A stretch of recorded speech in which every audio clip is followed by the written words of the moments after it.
Just recently I was at the factory and I was really there, hands-on. I was getting dust on me, really in the process of the instrument. It was great to see them being built, you know, the machines that carve away, but at the final finishes are still done by hand.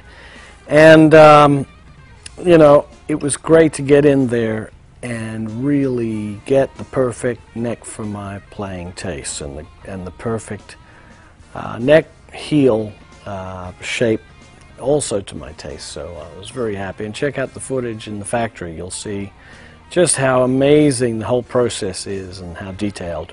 This is what we start with, folks. This weighs about, feels like 5 pounds of mahogany. What I would call a diamond in the rough. Look at this. How's that for a fine piece of matched maple? So you can see how the guitar is cut out, or it will be cut out from this. Look how thick this is. It's not cheap maple here, folks. This is the real deal. And then the maple gets glued to the top of the mahogany and all carved out. This maple is still about a ½ inch, if not more, 3/4 of an inch thick at the bridge. Very solid top. No plastic binding here. The binding is actual maple, actual the thickness of the top, which is really the finest you can get. That's as good as it gets. Incredible. And the precision? Oh yeah, two 10,000ths of an inch. 2 10,000ths of an inch. It's like taking a hair and splitting it 10 times. That's the accuracy of this machine. Wow. Split hair 10 times. And now for the electronic. There it goes. Wow. Spectacular.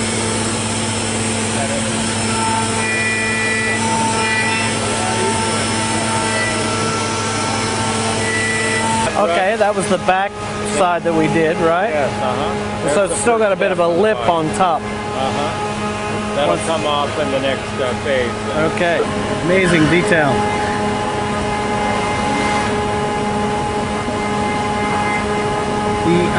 This is the underside of the maple top. Let's have a look at this. Wow, it is kind of a rough cut, isn't it? Yeah. If you look at it closely, it's all quite ridged. Like you can tell where the machine went over each time. Kind of corrugated. But still, the essential cutout is there. Now we're going to route the top of the body. Yeah, he's got to do the top now, and then after that we'll go back to fitting the neck. Wow, look at that.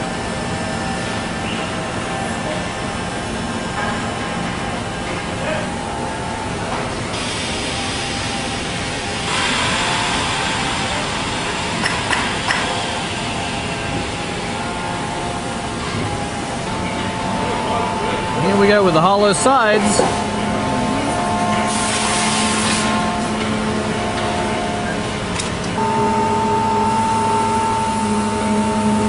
It's like a Michelangelo. It's a slow process, but you know, good quality comes slowly. Now look at that for A little fine. bit lighter, isn't that? Woo! Considerably lighter. Nice. There it is. Hey! So should we glue the top on this thing? Why not? Very nice. So now we'll put the top on there. Not a glue, like you could almost pull it apart. Well, if you put a lot on there, it all squeeze out and be running all over the place, and you don't want a lot of glue running inside your guitar. So you want to glue both surfaces so that you don't have any dry spots.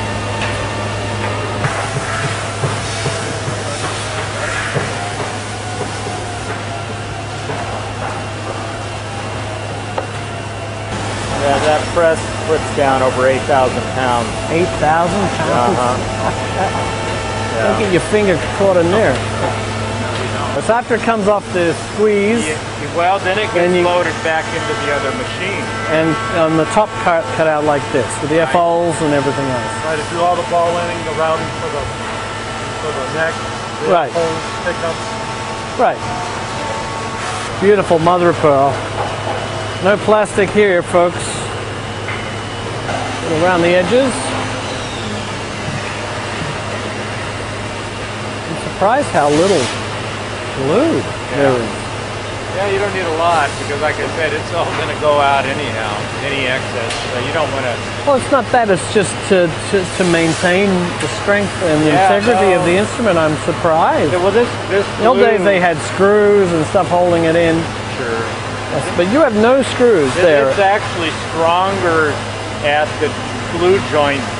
If you were to take and snap that neck and body, if you could exert enough force, it's going to break somewhere else than right at the glue line. Really? Yeah. Here's one further on down the line. Further down the line? Yes, this one. That's after the body's glued. Yeah, it just needs some more hand detailing. Oh, that feels beautiful already. So it's starting to take a little more personality. Starting to look more and more like my guitar. Very beautiful. It just feels amazingly solid. Solid, and yet it has that airy resonance. Yep. A nice jazz guitar. Yep. Without feedback. Without feedback. I had a thought that when I look at the guitar, I'd like this to be on more of a, like, or even this 45. See how there's a 45 degree? Instead of a straight lip, you know, which is a squarish kind of end to it.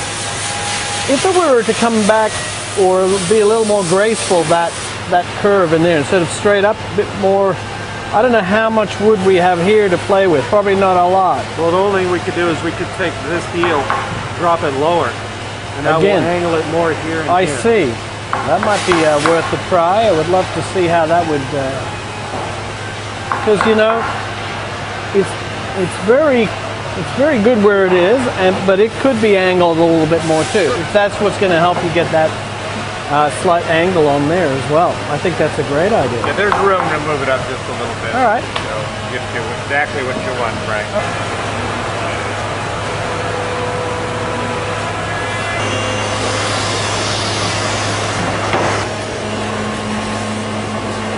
When you look at the guitar like this, right? Looking to have this part be slightly at an angle too, like at a 45. I don't know if that's going to work or not, but I hate to lose one in the experiment, but No, you won't. this too thin, you know, turns off a lot of guys. Oh yeah. That's it, my friends. Now see, we have a little lip here still. It still has to be done by hand. That has to be done by hand. Okay. All right. So we'll take And I think that's extremely close. That's beautiful.